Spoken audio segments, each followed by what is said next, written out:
Hello friends, तुमचे खूप खूप मनःपूर्वक स्वागत तुमच्या आवडत्या चॅनलमध्ये. आज आपण बनवणार आहे खमंग खुसखुशीत जिरा शंकरपाळी व चिली फ्लेक्स पुऱ्या. गौराईसाठी किंवा दुपारी चहाच्या वेळेस हेल्दी स्नॅक्स म्हणून तुम्ही ही रेसिपी बनवा. या पुऱ्या व शंकरपाळी 10 ते 15 दिवस टिकतात. खूप छान कुरकुरीत लागतात, खाण्यासाठी खुसखुशीत लागतात. हे तुम्ही प्रवासात देखील घेऊन जाऊ शकता. लागणारे साहित्य पाहूया. पाव चमचा जिरे, 2 छोटे चमचे तेल घेणार आहोत, 1 वाटी मैदा आणि चवीनुसार मीठ. बाउलमध्ये चाळून घेतलेला मैदा, पाव चमचा मीठ, चवीनुसार मीठ घाला. थोडेसे जिरे, छोटे 2 चमचे तेल मी गॅस गरम करण्यासाठी ठेवलेला आहे. कडकडीत तेलाचं मोहन आपण घालणार आहे. मोहन गरम आहे, त्यामुळे सुरुवातीला आपण ते चमच्याने मिक्स करून घेऊया. मोहन घातल्यामुळे शंकरपाळे व पुऱ्या छान अशा खमंग खुसखुशीत होतील. तेल थोडंसं थंड झाल्यानंतर मैद्याला हाताने छानपैकी ते चोळून घ्या.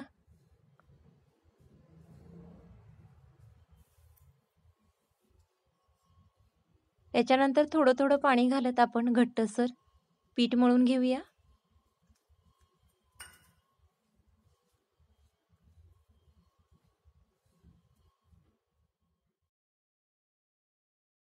छान असा घट्टसर गोळा मळून झालेला आहे. हा आता आपण 5 मिनिटं रेस्टिंगसाठी ठेवूया. 5 मिनिटं झालेली आहेत. परत एकदा छानपैकी पीठ आपण मऊ करून घेऊया व याचे समान 2 भाग करून घेऊया.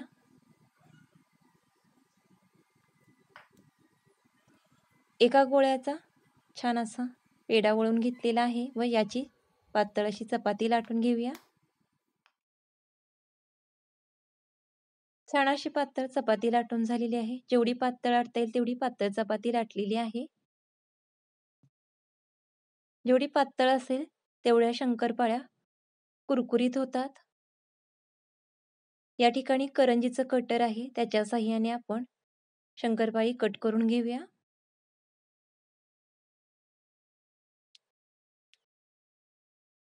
मी शंकरपाळी डायमंड शेपमध्ये बनवत आहे. तुम्हाला हवं तर तुम्ही स्क्वेअर शेपमध्ये देखील बनवू शकता.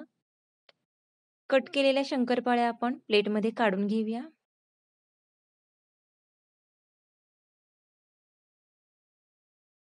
आता आपण पुऱ्या तयार करायला घेऊया.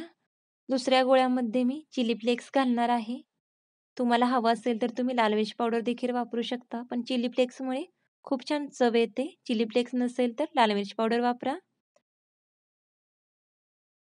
या पद्धतीने ती पिठामध्ये मिक्स करून घेऊया. चिली फ्लेक्स मिक्स करून झालेला आहे. याचा गोल असा मी गोळा वळून घेतलेला आहे. सुरुवातीला जशी आपण पातळ एकदम चपाती लाटली तशी चपाती लाटून घेऊया.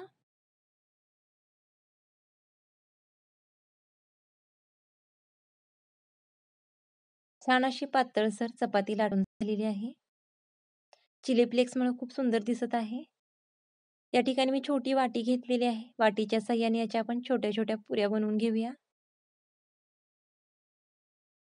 तुम्हाला हवं तर तुम्ही मोठ्या देखील पुऱ्या बनवू शकता किंवा थोडंसं पीठ घेऊन एक एक पुरी देखील लाटू शकता, पण या पद्धतीने केलं तर पटकन होऊन जातं.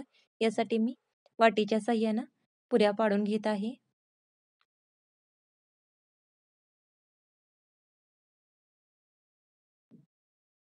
कट करून झालेल्या पुऱ्या प्लेटमध्ये काढून घेऊया.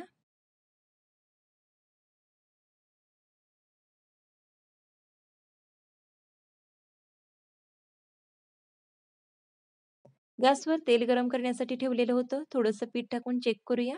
तेल छानपैकी गरम झालेलं आहे. शंकरपाळ्या टाकूया. मध्यम आचेवर शंकरपाळ्या आपण तळून घेऊया. छान अशा लाईट गोल्डन ब्राऊन रंगा होईपर्यंत शंकरपाळ्या आपण तळून घेतलेल्या आहेत. खूप सुंदर अशा शंकरपाळ्या दिसत आहेत. ह्या आपण प्लेटमध्ये काढून घेऊया.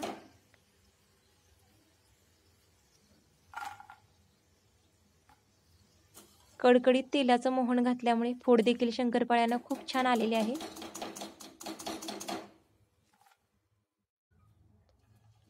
पुऱ्या तळायला घेऊया. पुऱ्या देखील मध्यम आचेवर आपण तळून घेणार आहे. पुऱ्यांना देखील लाईट गोल्डन ब्राऊन रंग येईपर्यंत आपण तळून घेऊया. अलटून पालटून पुऱ्या आपण बदामी रंगाच्या होईपर्यंत तळून घेतलेल्या आहेत. पुऱ्या छानपैकी तळून झालेल्या आहेत, त्या आपण काढून घेऊया.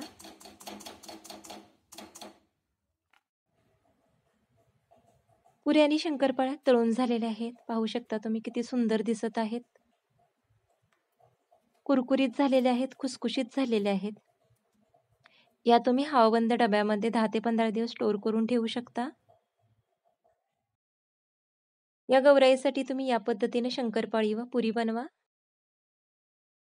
रेसिपी आवडली असेल तर लाईक करा. जास्तीत जास्त वेळा ती शेअर